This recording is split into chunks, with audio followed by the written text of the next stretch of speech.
Ryan Van Duzer, welcome to Dirtbag Rich. Thank you so much for having me. I'm psyched to be here.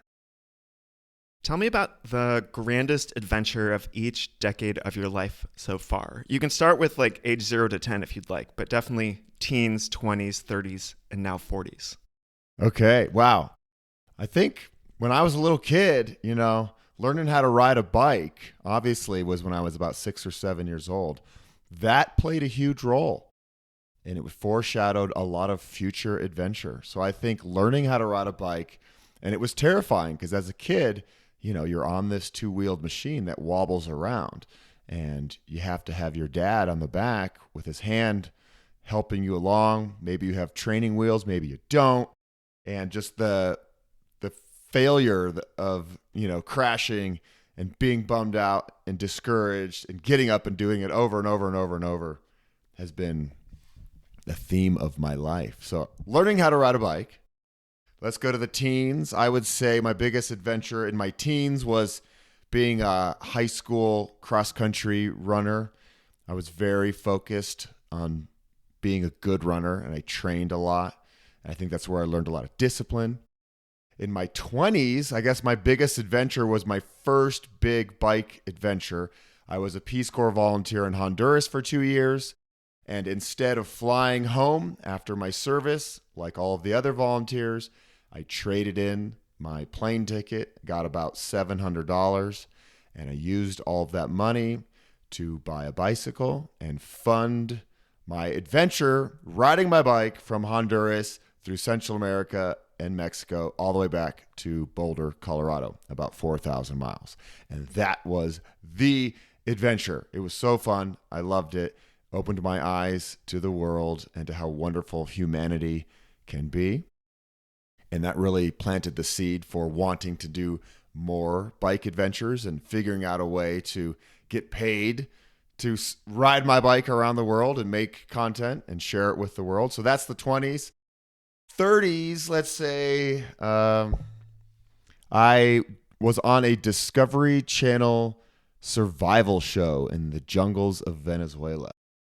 And I didn't quite know what I was signing up for when I joined this 9-person team that was flown to Venezuela, and we were dropped off in the jungle, and we had to figure out everything ourselves. We didn't have tents or sleeping bags or traditional camping gear. We ate bugs, termites, grub worms, whatever we could find to feed ourselves. I lost over 35 pounds in 30 days when I was out there. It was the most difficult adventure of my life, mentally and physically. So I'd say that was the biggest adventure of my 30s, among lots of other adventures. And now in my 40s, just trying to make a business out of all of this on YouTube and sharing stories of my adventures in hopes of inspiring people, the viewers, to say, hey, you know what? I see that Ryan guy on YouTube having a great time. I want to do what he's doing. So my whole goal is to inspire people to get up off their couches and go out and challenge themselves. We're definitely going to get back to that. I want to linger and ask when your peak dirt bag phase was. And to me, that means you were living on next to nothing and you were trying to follow some sort of like mission or vision, follow your passion, not just do whatever you have to. Man, I mean, as a Peace Corps volunteer, I got paid $60 a month to live in a small Honduran village. And that obviously is not a lot of money, but they paid us on the level of what the locals make.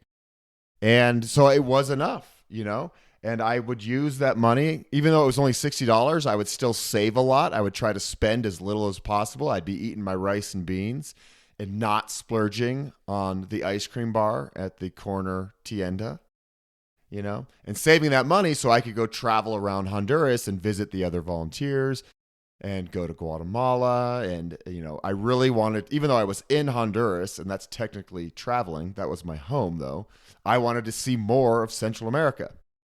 So I went every weekend or every other weekend I could to explore, and living off of nothing, staying in hostels, crashing on other Peace Corps friends' couches, whatever it was. Have you ever had like a normal job, Ryan?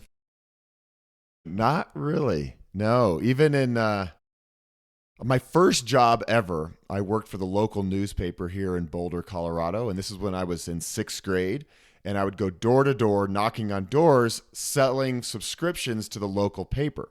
And I did that all the way through high school because I came from a family where single mom, 4 kids, didn't have a lot of extra money. And she said, if you want something, you're going to have to, find a way to get it yourself. And so I mowed lawns during the summer. I had a little lawn mowing business and I sold newspapers. And that just, I think, built up somewhat of an entrepreneurial spirit in me that, okay, if I want to, travel or get stuff in life, I'm going to have to work it out because it's not being given to me. I still want to dig a bit more into like your best crisis moment here. And I'd love to find out when you got back from your bike ride from Honduras, I know that you had graduated with a degree in broadcast media. Is that right? You were ready to make TV. And how did that work out for you? What did your attempts to get into TV production look like? And did they work out for you? Yeah, that's a great question because, man, it was a roller coaster. So yes, I got a degree in broadcast journalism. I didn't want to be like a local news anchor or reporter. I did an internship in college at the NBC station in Denver. And although it was exciting to be around the TV studio, I realized that that's not the type of stories I wanted to tell. I wanted to tell long form stories in the shape of, documentaries or something. And I thought that working for like the Travel Channel or some sort of adventure media would be what I wanted to do most. Because after I got home from the Peace Corps and I rode my bike home, I filmed the whole adventure on my little Sony Handycam. And I made like a 5-minute clip of the adventure. And I submitted that to the Travel Channel saying, hey, I want to be a TV host. I want to travel the world. Look what I've done. And it was a tough journey through the TV world, let's just say. I did get my foot in the door eventually with Travel Channel. And this is when they were, this is when like digital cameras and $1,000 laptops had editing software and you actually could make broadcast quality productions with, $1,000 camera and $1,000 laptop. Whereas before there was some serious gear you needed if you really wanted to produce TV. And there weren't a whole lot of outlets because, there was only TV. But now there's, online and YouTube and streaming channels and all this other stuff. So I got my foot in at the Travel Channel and my goal was to be like a TV host. I wanted to be a travel adventure guy like Steve Irwin, the crocodile hunter or something. He was a big influence. And for about 10 years, I played the TV game. I would go to auditions in New York and LA and, I had some success. Obviously, I was on a Discovery Channel show and I worked for the Travel Channel and shot pilots for History Channel and stuff. But it was endlessly frustrating because I had no control over really anything. Like I could do a great job on a video and then submit it to Travel Channel or something. And then for reasons out of my control, they would say yes or no. And so after about 10 years of playing the TV game and driving myself nuts, I decided, you know what? There's this thing called YouTube. I see people on there creating really high quality content. This is when Casey Neistat was doing daily vlogs. Wow. And I was like, I want to do this. This guy is amazing. So I started doing YouTube and said goodbye to the TV world and started just creating my own travel show, essentially, fake it till you make it mindset. And here I am today as a full-time YouTuber creating travel adventure content. What year was that and how old were you? Yeah, so when I finally moved into the YouTube world, I was 36 years old. That was 2016. Okay. Where I finally said, okay, I'm done playing the TV game and I'm going to put everything I have into YouTube.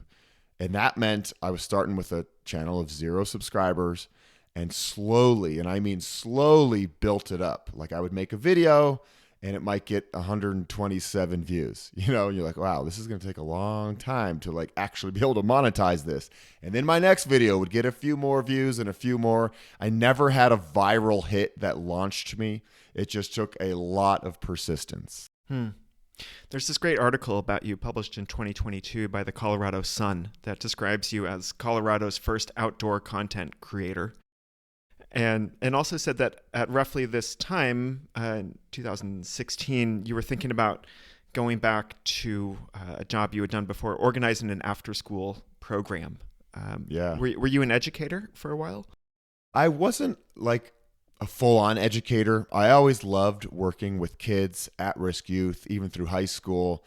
I volunteered at the local community school, the after school program with Mexican immigrant kids. I always, I wanted to work with kids who needed a little extra help. And even in a town like Boulder, which is really well off, there are people who need help. And so at a young age, I got into that type of work and I loved it. And in college, I volunteered at orphanages in the Dominican Republic. I worked in Guatemala, and that led to the Peace Corps. I've always had a service mindset. Again, single mom, 4 kids, we received a lot of help from people. And so I wanted to pay that back. And I also loved Latin American culture and the language. And I really wanted to help these kids. And that's kind of how it started. But no, I was never a full-on real educator as a teacher or something. I didn't get a degree in education, but I always loved working with kids. Even in the Honduras, my project was youth development. I worked with kids for those 2 years. I can see how you would be a magnet for kids of all ages. And I know that part of how you make a living today is by public speaking, which includes speaking for high school groups, colleges. Tell me a bit about your public speaking and how that's evolved over the years. Where did it begin? I would say it began even in high school. I really loved being in front of audiences and telling stories. I was the junior and senior class president, so I think that's how I got some practice speaking in front of groups of people. And from there, in college, I worked with at-risk youth through volunteer programs at the University of Colorado. And I would go to these classes and just talk to kids. And I'm kind of young at heart and playful, and I could connect with them on a human to human level. I wasn't just some old stodgy guy telling them how to live their lives. I was like, hey guys, I'm one of you. I'm just a little bit older. This is what I've created in my life. It's really fun. There's no rules. You don't have to do what society tells you to be successful, right? You can do what I'm doing. And this is my roadmap. And I didn't come from money. This hasn't been an easy road. It's all about persistence and just being relentless for what you really want. And that's really been my message since day one. And I've talked from, elementary schools, middle schools, high school, college. And I love showing young people a different view of what's possible with their lives. So what was your message earlier on? Because I can certainly imagine in the past 5 years when you've become this very successful YouTube personality, that's a direct way to connect with young people today. Yeah. But back before, pre-YouTube, what were you saying, like, this is my life and you can have a similar kind of life too? What was the model you were proposing to them? I was like, I came from this family, single mom, 4 kids. I grew up never traveling because we didn't have the money. For me, I would travel through TV by watching Discovery Channel or Travel Channel and watching documentaries. And for me, that was exciting, but that's all I could do. And then I started working and saving up all my money and spending the only money I had on plane tickets to far off places. And essentially just telling young people that, hey, and at this time I wasn't a YouTuber. I didn't have the proof of saying, hey, look at me, I'm a YouTuber. Mm-hmm. Back then it was just like, hey, I'm traveling the world and connecting with wonderful humans all over the place. And this truly, for me, is what lights my soul on fire, is traveling and connecting with humans and learning about other cultures and languages. And you can do it too. And it doesn't have to be far off. Not everybody's dream is to go travel the world, right? There's all sorts of different kinds of dreams. But the message really was, hey, if you want to do something with your life, there's a good chance you can make it happen. Because we can all get stuck in these societal pressures of what we should be doing. You have to get good grades to get into a good college, and you go to a good college so you can get that good job and buy a house and buy stuff and cars and boats or whatever it is. And I never subscribed to that point of view. I was like, you know what? You can do all that, and that's great. If that's your dream, right on. But if you don't want to do that, there are other ways to live life that are very meaningful and add value to the world. Again, I go back to my service mindset. How can I make this world a better place? So traveling internationally and connecting with people all over the world sounds like a big thing. I know you also encourage people to go on bicycle trips of any variety, and you're an ultra runner also, just getting out into nature, using your body. These are all themes right in line with the Dirtbag Rich ethos here. I want to ask, how specifically do you make money at this moment in your life, or it could be in the recent era? There's the YouTube. No one really knows how to make money from YouTube. Maybe you can explain how you make money from YouTube. And then the public speaking, and what else do you have going for you? Yeah, good question. It's like the number one question I get is, how do you make money on YouTube? So we'll take a few steps back. Before YouTube, I would do gig work, essentially, like, I'll come and film your event, or maybe I'll host a little video series for Travel Channel and you get paid X amount of dollars. Now with YouTube, I am in control of everything, essentially. So when you watch a YouTube video, you see those annoying ads pop up and everybody hits skip, right? But we get pennies on the dollar for those ads that pop up. And if you have enough views, it turns into some real money. When I first started with YouTube, I remember the very first check I ever got was $16.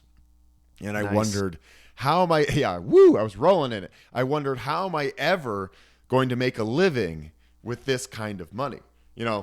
I was good at living on little money, but this was really pittance. It was a little bit money, little. So my channel now is bigger, obviously. I get money from YouTube ads. I also have Patreon, which I really love. And for people who don't know what that is, Patreon is a way that you can support your favorite creator. Maybe it's a podcast or YouTuber or whatever artist. Maybe you pledge $3 a month, $5 a month, and you do that because you want to support this artist and you want them to keep doing their work. And so I have a pretty strong Patreon, and I also give my patrons, early release videos and like Zoom calls and access to talk with me about anything, so they get a little bit more for their money. And I love that because it's community funded. I truly feel like my channel is owned by the viewers, which is great. And I'm only beholden to them. Whereas, a lot of people on YouTube will do brand deals with, a jacket brand or a soda, whatever it is. And you get paid by those companies to make a video. And I never wanted to turn my channel into a commercial where I was constantly selling things to my audience. I wanted them to get real, genuine reviews on gear that I buy myself. Because if you get paid by a brand to talk about their new tent or whatever it is, you have to say good things, even if it's not a very good tent. So now I can say whatever I want because I buy all my own stuff. So Patreon is big. I also work closely with a bike company in New York called Priority Bicycles, and I've designed a couple of my own adventure bikes, and I use those bikes in my videos. And I don't really talk about them all that much. They're just kind of organically in there. It's not like I'm like, hey, check out my brand new awesome Priority bike. Like, I just don't want to be that in your face with selling things to my channel. But over time, people are like, okay, Ryan rides this bike all the time. He must really like it, and it seems to be doing well. So maybe I should look into buying this bike. And I get royalties off the sales of those bicycles. And then public speaking, I don't charge schools money. I always do that stuff for free because schools obviously are hurting for money. But I do charge for, any type of corporate anything. Can you tell me a bit more about the distribution of your self-employment income and maybe how that's evolved over time? I'm aware that during the pandemic is when your YouTube channel really took off, especially with your video about riding the Great Divide on your mountain bike. So I imagine YouTube income picked up then, and prior to that, was it more of your freelance video work that was sustaining you? And if you can tell me how much money you made each year, roughly speaking, that would be even better. Yeah, for sure. So for most of my career, I've been the starving artist, making just enough to get by. When I worked for Travel Channel and I would do random jobs for them, I started at like $500 a video, which is not much money at all if you're like traveling somewhere, using all of your own video equipment, filming, editing. $500 is almost nothing. Yeah. But it got my foot in the door. And luckily at the time I was living at home at my mom's house in her basement, and I was in my early 30s after the Peace Corps. So I didn't need to make much money. I was saving it because I was living with mama.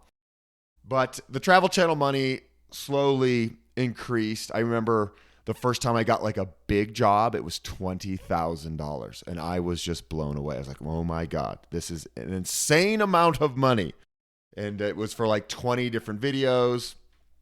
And I was like, okay, this is actually could become a thing if this type of money keeps rolling in. That's the problem with the entertainment video world, though. It doesn't always roll in. It could end at any moment. And that's what happened with Travel Channel. They got bought out by a new parent company, and they kind of did away with all of us, online creators at the time.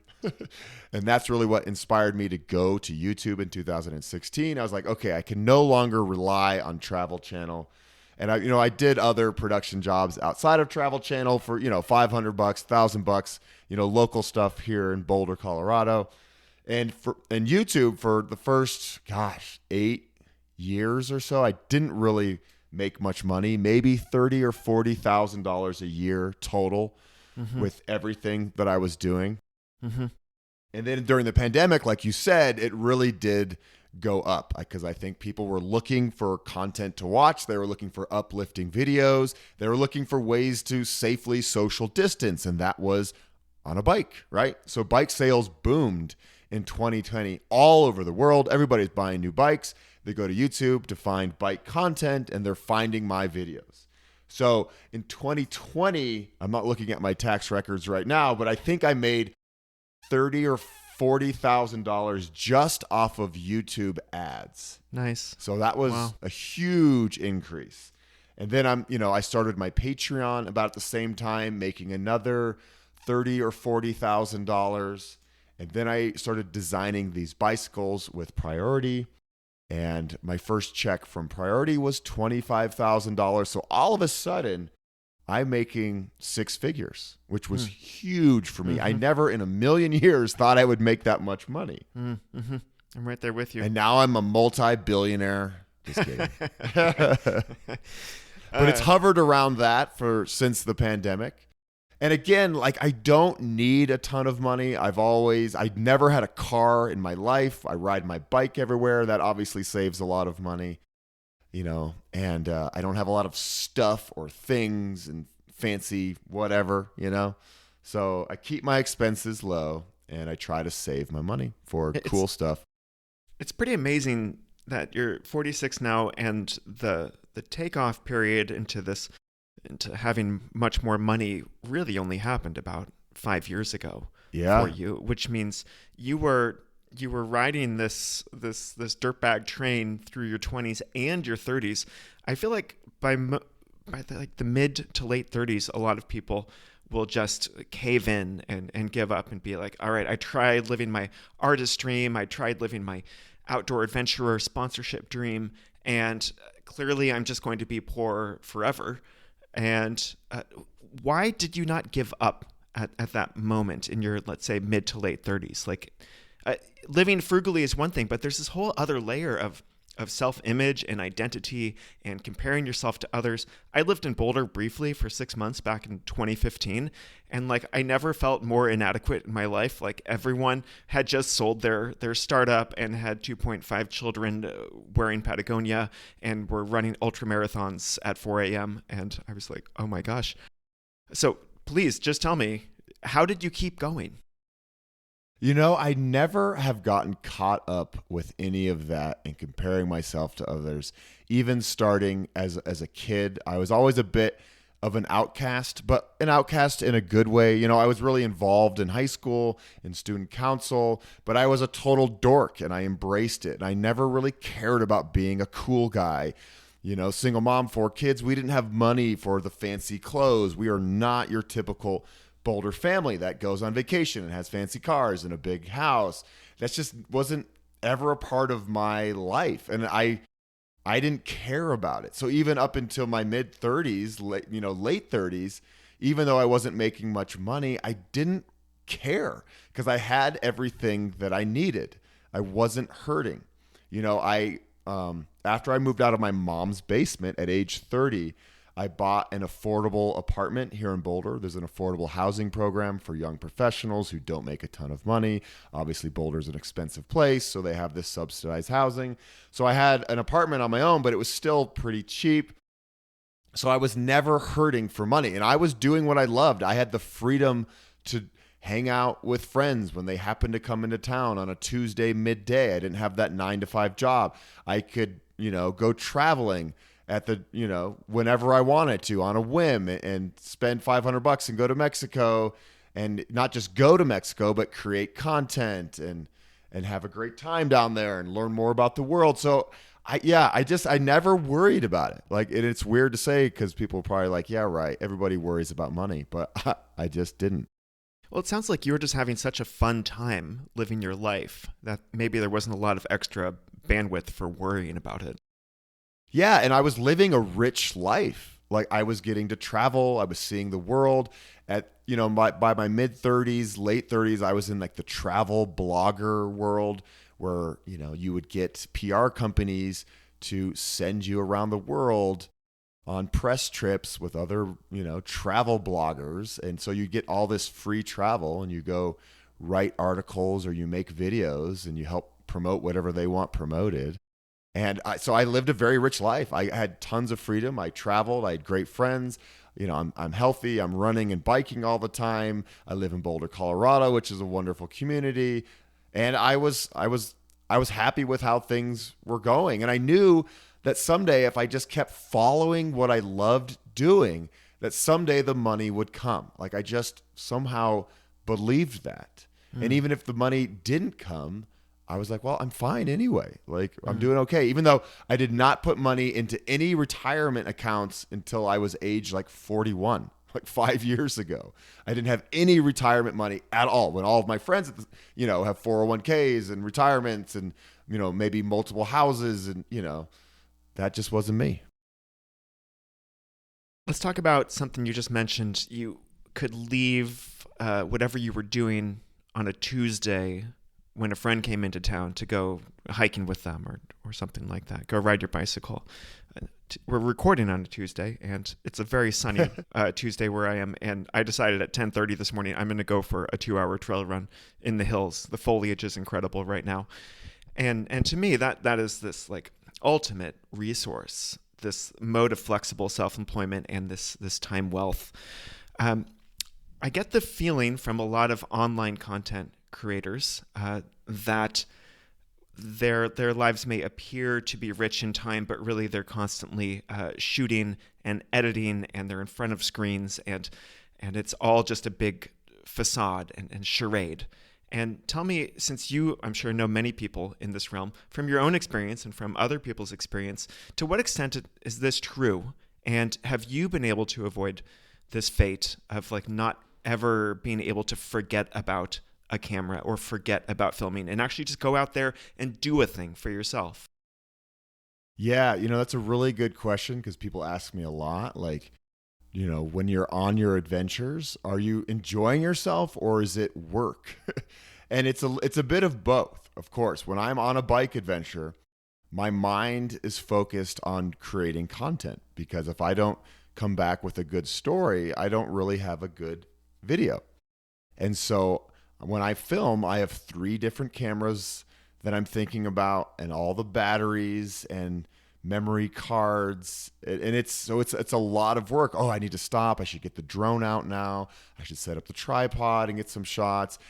I might be at mile 70 or 80 for the day on my bike and exhausted. And last thing I want to do is pull out the camera, but I do, because those are the genuine raw moments that my audience likes, when things are hard, because we can all relate to life being hard in some way, shape, or form. So my day-to-day life in Boulder is full of freedom. Yeah, I edit videos, I sit at my computer, but then I'll just run out the door like you did and go on a trail run, or I'll ride my bike, or I'll go to lunch with somebody. I truly value my freedom, and that means a lot to me. Yes, I'm making more money now, but I'm still living essentially the same life that I always did when I wasn't making much money, where I have a lot of freedom. And to me, that's worth more than any dollar amount. What do you not spend money on that lots of other people in Boulder do spend money on? Well, one is a car, never had a car in my life. I don't spend a lot of money. I don't go out all that often. I quit drinking alcohol 10 years ago. I used to go out to the bars a lot and spend lots of money on partying. I don't do that anymore. I don't go to dinner very often. I mean, Boulder is an expensive place. You could spend a lot of money by just going out for food, a few times a week. I don't do that much. What else do I not spend money on? I don't know, just things. Like, I have everything that I need. I have my bike, and How many bikes? I do have quite a few bikes because I work for a bike company. But for most of my life, I had one bike. But now that I help design bikes, I have quite a few bikes. I have like 5 or 6 bikes right now. But they're for different things. I have like a road bike for the road, and mountain bikes for mountain biking, and my adventure bike when I go on a big, month-long bike packing trip, all that kind of stuff. Oh, and my cruiser bike when I want to go cruising. So,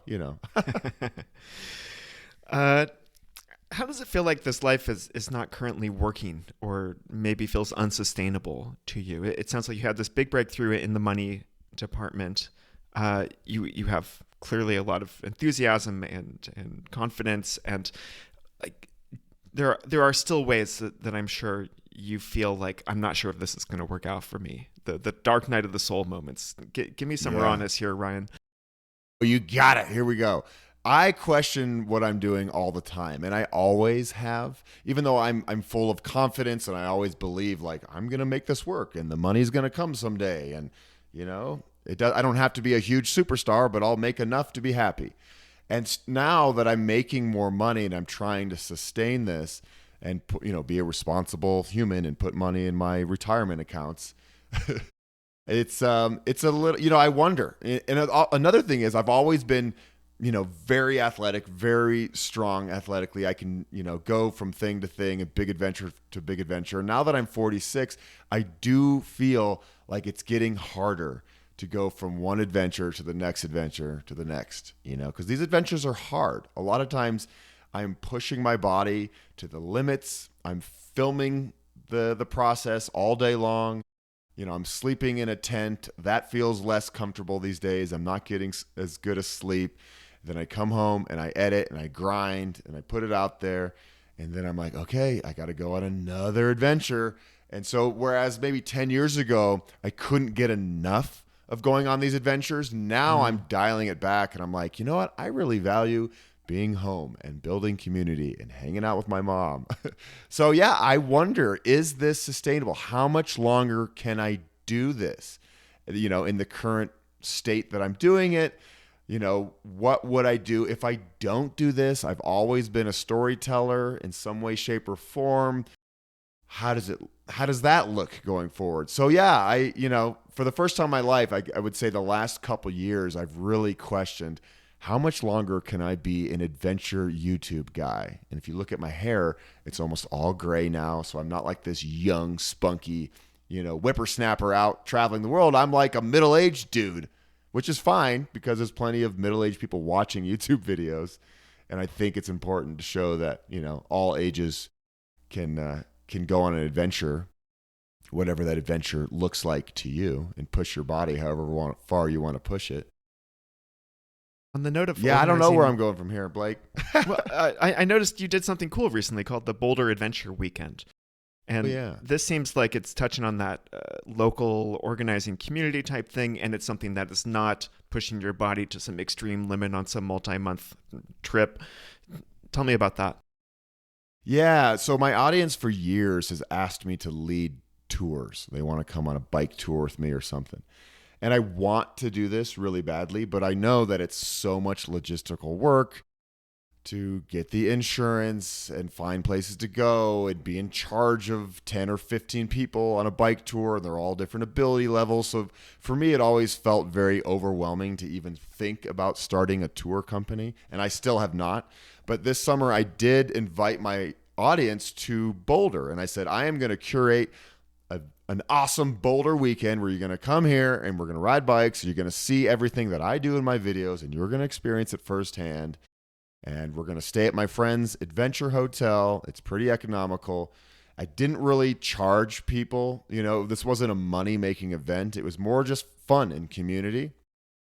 And we had a blast. And we had people in their 20s up to couples, you know, in their 60s from all over the country.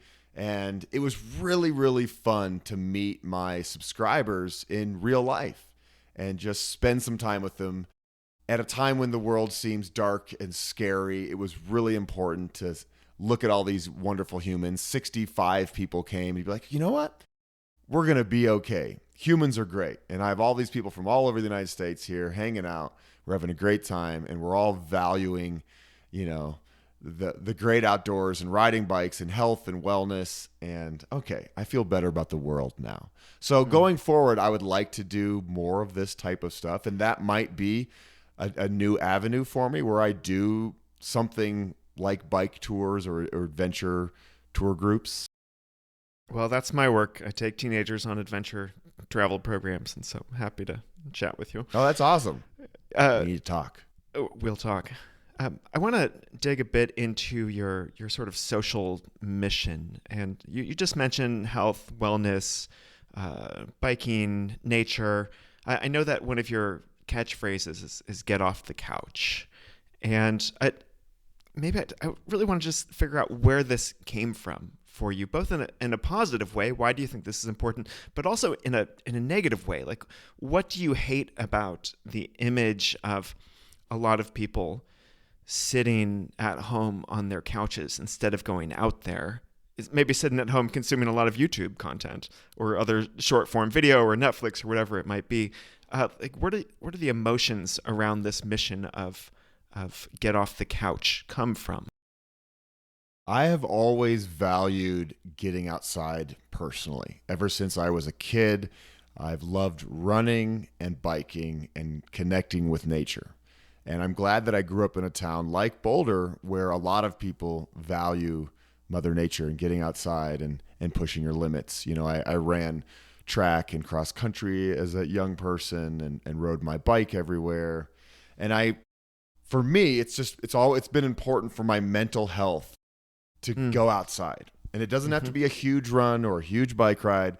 Just going outside a little bit every day goes a really long way. And when I do push myself, I think it's valuable in the sense that as humans, we are capable of so much more than we think we are. You know, I do these 100-mile races and people are like, oh, I could never do that, which is the wrong mindset because, you know what? I think you could do this because I'm nothing special. I'm not an elite athlete. I just decided to devote some time into training and pulling this off. And I did it. And I found a lot of value in the training and pushing my body. And, you know, you get to the point in some of these races where you want to quit, but you don't. You keep moving forward little by little. And all of these messages can be attributed to real life and real life situations where, yeah, maybe you're not running 100 miles, but you're going through a tough time at work or with a relationship and you don't quit, right? No, you try to find a way to move through it. And I think as humans, we need to get a little bit better at that because we live in a world that is so comfortable where we don't have to do much. We rarely have to go outside if you don't even want to. We're watching screens all the time, and when we're not watching screens, we put AirPods in our ears and listen to something. And so we're always distracted by something, whereas I want to be more connected to the world around me. And that's through running and biking or whatever it is. I don't know if I went off on a bit of a tangent there, but that's kind of my philosophy. I still want to dig into the negative side of it. I want to crack your eggshell of positivity and find out, like, what disgusts you, Ryan? Like, what you just look at something happening. You just named a few things: screen time, for example, disconnection. But what is it that you feel like you need to become a motivational speaker or make YouTube videos that inspire people? Why can't people figure out how to get off the couch in other ways, reading the other books, watching the other filmmakers who are out there? What do you have to uniquely contribute to this world that keeps you doing this day after day, month after month? Yeah, well, first of all, I'm glad that there are other people that do this type of work in different ways, because my message might not connect with everybody, but somebody else's message might. And as long as we're all working in this world together to try to make the world a better place, I know that's a broad statement, but I believe in it. I've always said that I want to make the world a better place. I just think that we humans are more disconnected than ever to other humans. A lot of people will live in an apartment building or a housing complex for years and never interact with their neighbors. And that, to me, seems like kind of an American thing. When I lived in Honduras, I lived in a small village, and life is on the streets there. Like, all the kids are interacting with each other. The parents come out, in the evenings when it's cooled down and sit on the porch and hang out and talk with all of their neighbors. And it just feels a lot more connected there. And I've traveled all over Latin America, and I feel like this is very true. Whereas in the United States, other Western countries, people go to work all day long. They're sitting in front of the computer. They drive home into a garage. They shut the garage door. They go inside. They sit on their couch. They watch TV. And I'm not saying this is wrong or bad, but I just don't feel like we're connecting much with people outside of our own little worlds and families. So how does getting people off of the couch and into nature contribute to the mission of social connection? I definitely empathize with it, but I don't see the connection there yet. Yeah, well, I just think, like, if once you start going outside more, once you start, you realize, like, wow, nature is so beautiful. I haven't, like, played in the grass since I was a kid, and now I'm 35 years old, and I'm reliving that. And then while you're out there, maybe you're walking your dog or something, you meet your neighbors and you create a connection with them, or you join a local run club and you have all these new friends now with common goals and interests. And, you travel to a national park and you realize, wow, this Yosemite place or the redwoods are so beautiful. I want to do whatever I can to help protect these places, because when you really go somewhere and you feel it and you touch it, you feel an emotional connection to it. You want it to last there for other generations. So maybe you get involved in environmentalism or whatever it is. Whereas when you're at home and you're watching things on TV and you're disconnected from the world, you don't care about Yosemite National Park or some far off place, because you've never been there. But once you have been there and you meet the people face to face, or the trees face to face, whatever it is, we have a president right now in the United States that I doubt has ever gone camping in his life or even been to, like, a national park. And because of that, I don't think he cares about conservation, and I think that's a problem. Sorry if I went on a little political rant there, but this is what I'm here for. Listen, I align with nearly all of your values. Just to return to your experience in Honduras or traveling in Central America more broadly, or other parts of the world, I feel like when a country becomes more wealthy, the first thing that happens is people purchase more privacy. Yeah. And we just kind of retreat into our little castles. And this happens at the family level, where, like, you don't have to have two kids in one room anymore. Every kid gets their own room. Or if you're looking at like real poverty, it's not like the whole family sharing a tiny little, essentially, studio, but all of a sudden you have this huge 3,000 square foot suburban house. And you add into that the developments in communication technology, and then everyone is on their own devices, in their own spaces, and then you kind of come down, maybe you eat a meal together, maybe, and then you retreat back into your own little bubbles of privacy. So I just want to keep pushing on this a little bit, Ryan, because I think it's a really difficult thing to tackle. You're going up against like large scale historical, economic, and technological forces. And I think that sending people into the outdoors is very good for mental health reasons. It's good for developing an environmental ethic that can lead to conserving natural places. But I don't yet see how it gets people more socially connected. And I'm not expecting you to have all the answers, to all these problems, but I am curious if you've worked this out in your speaking and in your messaging. Does more time in nature necessarily lead to more connection, or are we just out there kind of still with our AirPods in, but we just happen to be taking our dog for a walk or bikepacking across the US? Yeah, that's a very good point. And I think I keep pushing this message because it's always been my message of getting out there, just like the simple act of getting outside.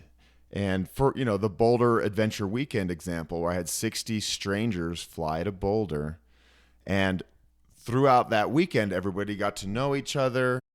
Obviously when you go to a new place and there's new people, maybe you're a little bit shy or it's awkward or you don't feel as in shape as other people or whatever it is, you start comparing yourself. But by the end of that weekend, everybody was so close to one another. And it was a beautiful thing to witness, like everybody gelling as a group. And now we have this big WhatsApp group and everybody's still chatting with one another.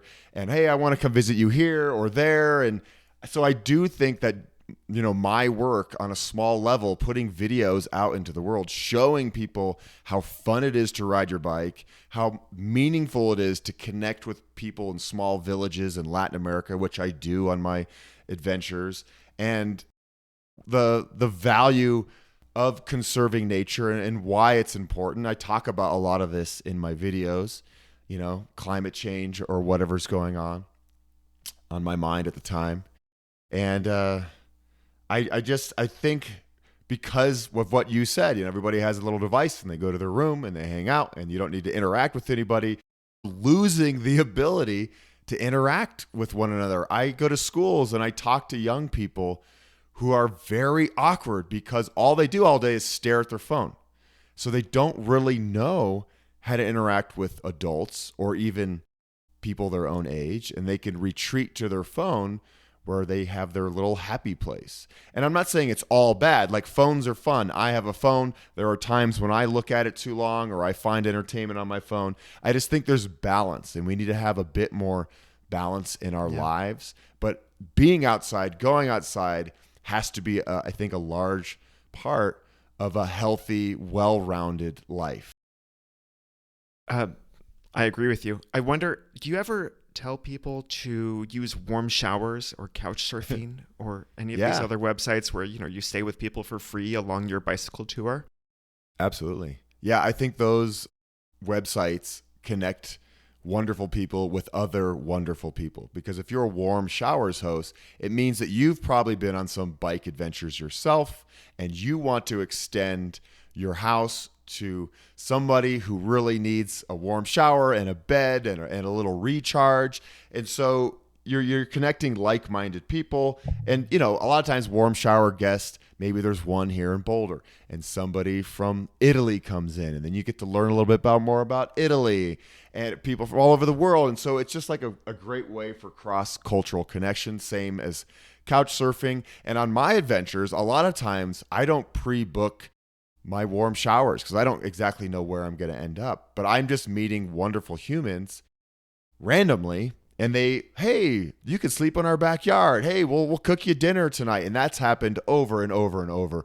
All these wonderful human interactions. And I show them on my channel and people say, wow, all I've heard about Mexico is that it's dangerous and it's a narco state and that we shouldn't travel there. But now Ryan is showing me that Mexicans are pretty awesome.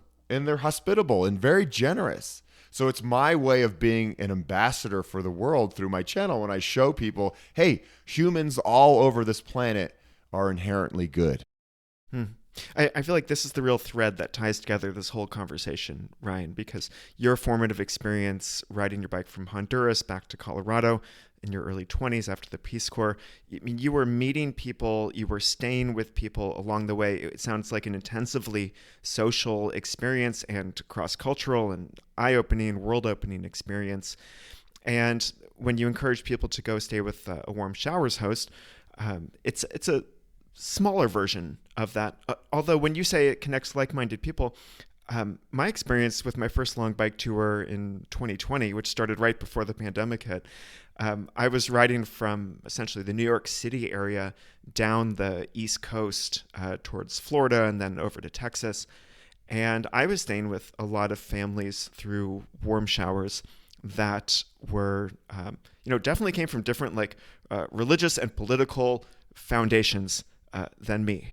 And I think the sort of coastal versus inland, or the derogatory term flyover country parts of America are interacting less and less, and something like a cross-country bicycle ride, whether you're starting in Kansas and you end up in San Francisco and you're like, oh, this is a different world, or vice versa. I mean, that is serious social connection through meeting people who are probably coming from pretty different places from you. Not just another totally aligned bicycle enthusiast. It's not going to blow your mind the same way that staying with a family who invites you in when you're cycling through a supposedly dangerous part of Mexico might feel, but it's all there. But to even make this possible, you have to get off your couch. Yeah, yeah, absolutely. And I think what you just said is really important, because I have ridden my bike through Kansas and across Iowa many times in a big event called Ragbri, where 20,000 people ride their bikes across Iowa. And, and I have some preconceived notions about the Midwest. But now that I've been to these places on the ground, I've met people in small town cafes or in their homes. I love Iowa and I love Kansas because of the people I've met. And yes, we're probably politically very different and we think about life differently in some ways. And then I think I'm some weirdo Boulder hippie dude on a bike, but we have a great connection on a lot of other aspects of life, and they'll never forget meeting me and I'll never forget meeting them. And I think that's what makes the world go round. One of my favorite stories to tell is when I was riding across the country in 2009 and I was in West Virginia. And I'm riding up a mountain road, and this gentleman drives up beside me in a red truck, and he yells out the window in a good way, because you never know. Sometimes the drivers can be mad. And he goes, "Hey, man, where are you going?" And I looked at him. I'm still pedaling. And I said, "I'm going to Washington, D.C." And he goes, "No way, man. Well, come over here and talk to me over." So he gets in front of me in the car and kind of leads me down a dirt road. And he gets out and he goes, "My name's Danny. And, I know what it's like to be on the road, and you can stay here tonight. And I've got some macaroni and cheese and Crystal Light." And man, to me in that moment, I was like, that sounds great. I want some macaroni. And this dude from West Virginia, who had been a coal miner his whole life, a way different lifestyle than how I grew up in Boulder. And we connected on so many different things. And I'm still in touch with this guy. I call him on his birthday and on holidays. And again, he is politically in some other ways way different than me, but we love each other. Yeah, that's a beautiful story. I have a tango teacher who I really adore, who once told me, your identity is not what matters, Blake. It's how courageous you are and how many risks you're willing to take. And he said this in the context of dance, but I hear this in so many other places in life now, including in what you just said.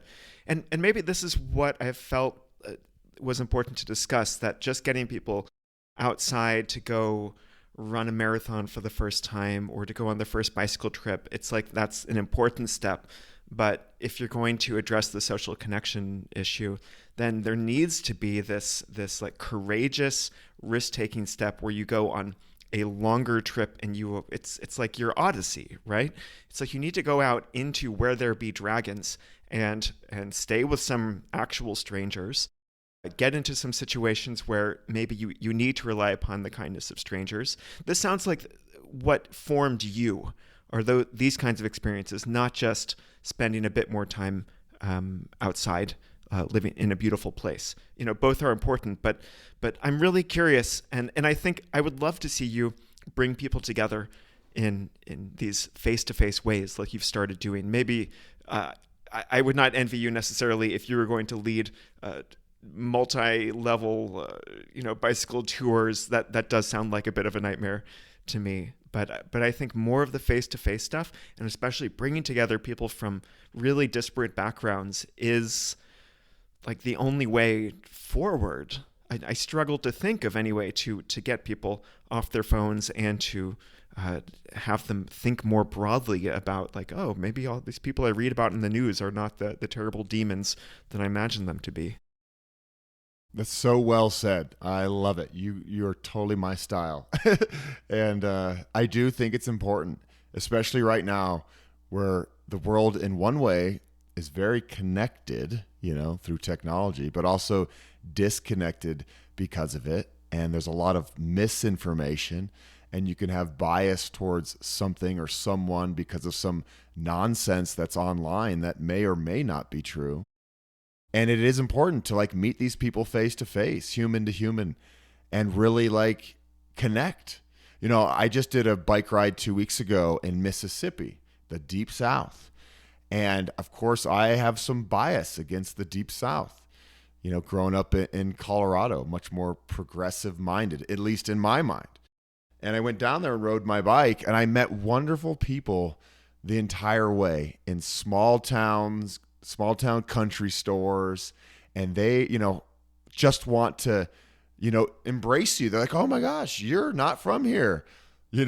Come on in. We're going to teach you about our culture a little bit, and, that famous Southern sweet tea, and tell you about what's important to us. And it was a fascinating experience to ride through Mississippi and Alabama and learn more about my own country, which I do love and I've always deeply loved. But I've had some hangups recently because of what's going on with our government and the world. But then I go someplace where I have, some preconceived notions about people. And then I'm like, wow, you know what? These people are great. They're awesome. And yeah, we might disagree on some things and some things that maybe really are vital to the progress of our country or whatever. But we also do connect on some other things. And I'm sure the people in Mississippi, when they see you, they say, this is someone who is doing something out of courage and is taking a risk.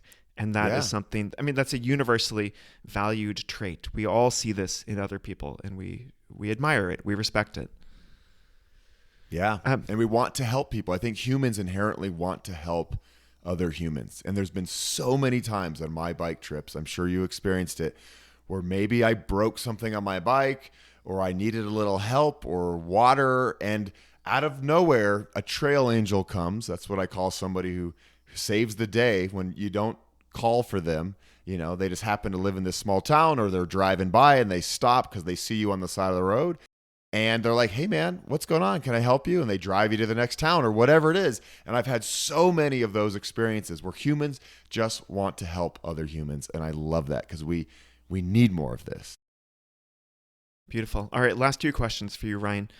Winter is coming. What do you do when it's cold and cold rain, snow, slush, mud? How do you still get off the couch without abandoning the Northern Hemisphere completely? No. Winter is not my favorite time of year. I like warm weather. I like shorts and a t-shirt. I like running out my door on my bike and feeling comfortable all day. But that being said, I do love the different changing seasons, and I've come to embrace winter a bit more. It is harder to get out, no doubt, even for me, the get out there guy, to get out of the house when it's cold because it's not as comfortable, right? That's why we all go to Mexico or tropical places in the winter. But I think there's a lot of beauty in the winter. The winter slows us down. I think it's great to have some rest time. And, if you do want to get out and get your blood going, get your heart pumping. I still run in the winter. You can run on, snowy trails. You can bike to a degree on some snowy trails, but I personally slow down in the winter. There's no doubt after a long spring and summer of action, but just the little things, getting outside, breathing fresh air, just maybe 20, 30 minutes a day is good for you. And can you give us a preview of any upcoming adventures, whether on a bicycle or otherwise, that people can look forward to seeing if they follow you online?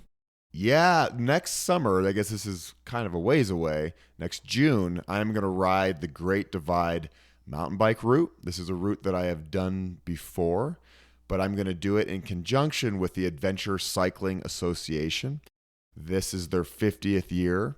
And what they have done throughout the years is they've created all these wonderful bike touring routes all over the United States. And they want to celebrate, bike touring, essentially. And so I'm going to ride the Great Divide mountain bike route with them, and we're going to do meetups all the way down the route so people can come and meet me, like you were saying earlier, face to face, human to human. This is going to be great because I'm going to be able to ride my bike for 2,700 miles and not be alone and make new friends. So I'm really excited about that.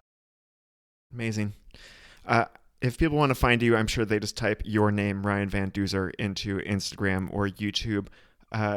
Do you have any other advice for finding you online, or is that pretty much it? That'll do the trick for sure. That'll do the trick. And you have a book also that came out a few years ago called The Long Way Home, which is about that ride from Honduras to Boulder back after the Peace Corps, right? Yep, absolutely. And it's a really fun book. I've gotten some of the best reviews I've gotten on the book were from people who are like, I have not read a book in I don't know how long, maybe 10 plus years. And then I read your book and it was really fun. So what a compliment. Is there anything else you want to make sure people know about before we close? No, we've talked about some really big adventures and big travels. I want people to know, and I always say this, like, it doesn't have to be big or giant or intimidating. You don't have to have the best gear. You don't have to have an elite body to get outside. Really, you got to tap into like your youthful child mindset of just playing. Go outside with your friends, go on a walk, take your dogs on a walk, a hike. That might lead to bigger things. And bigger things might lead to, like you were saying, like having the courage to go places you never thought you would go before and do some big stuff with your life. So just start small and go from there. Ryan Van Duzer, thanks for coming on to Dirtbag Rich. You got it. Thanks for having me.